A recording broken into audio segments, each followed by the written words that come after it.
show me how long it takes you to order at a counter, and I will show you your bank account. Why? But I was at a counter, like one does, a coffee shop or something, and there's always a lady in front of you, right? And the lady in front of you takes 4 centuries to order a coffee and a muffin. What I realized very quickly is, if you want to get something done, you give it to a busy person. And that's how you know who you're dealing with. Even with a simple situation like that, you could definitely figure out who you're dealing with. That's probably why she said what she said. Because I understand it already, but we gonna let it play for the people in the back and explain it at the end. Because some people do things, some people say things, and some people are actionable. Who you looking for? Is the saying. That's why they say you should take somebody to dinner before you hire them, or take them out to lunch, see how they treat the staff. But I also think, see how quickly they make decisions, because people who take forever to order when they stand in line, one, are really comfortable inconveniencing somebody else around them, which means they have limited self-awareness, maybe borderline narcissism. And then simultaneously, they're not very efficient at the things that don't really matter. That coffee order does not really matter. And so if we know we are here for a finite amount of time, why spend so much time on that as opposed to a walk, a sunset, etc.? You really didn't like this lady, did you? I don't think it's that she didn't like her. It's really simple. She said it. Like, if you can't do that, then what can you do? What can I rely on somebody for? If you went all the way to a coffee shop, like you knew you were going to grab coffee, and on the way there you had no mind to think about what you wanted to drink. Now we're standing in front of the counter for more than 5 minutes. Mind you, you knew we was going to a coffee shop. And you're thinking about your order. Ain't that some shit? Because think about how simple coffee is. What the hell can you do other than add flavors, sugar, and cream? But yet it's a task. So I'm siding with her on this. Because it's like, you could have made that more simple than it needed to be. And you chose to make it difficult because, like she said, you like the inconvenience of the people. Now, I don't mind it because I got out the customer service range, but some people might not like that. But you do what you need to, though. You do what you need to. Some people, matter of fact, I'm gonna keep that piece to myself and keep going.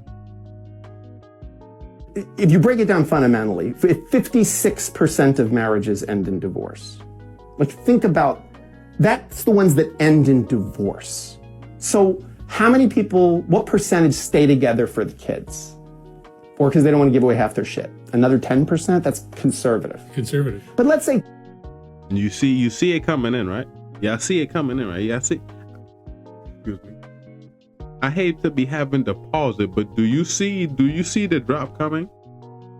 Tell me if y'all watching this right now. Tell me if y'all see the drop coming, because yes, I've seen it, and I've not reacted to it. It was more of a glance, and maybe I haven't seen this part. I can't really relate, but once he started talking, I'm like, yo, he's about to say something that we all thought about. We just never put it into full perspective until he said it.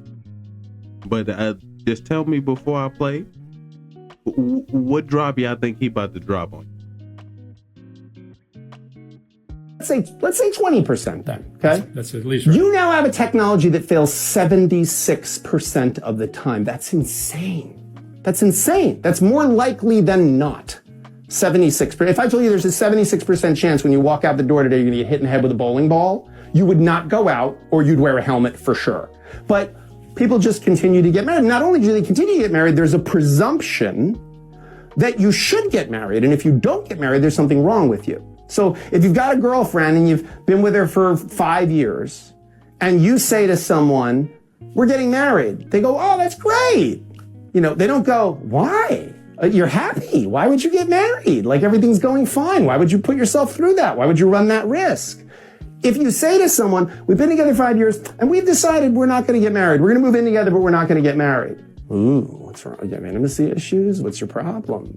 Meanwhile, 56% end in divorce. It's literally fits the legal definition of negligence. It's a negligent behavior. The way you define negligence in law school is when what you lose by not doing something, okay, is lower then the risk of harm, it's what's called a BPL analysis. So the burden of not doing a thing is lower than the likelihood, the probability.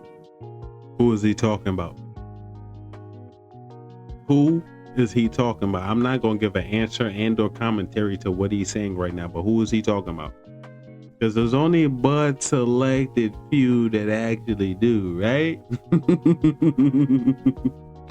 Oh man, as a matter of fact, the y'all probably don't even know what the fuck he talking about, do you?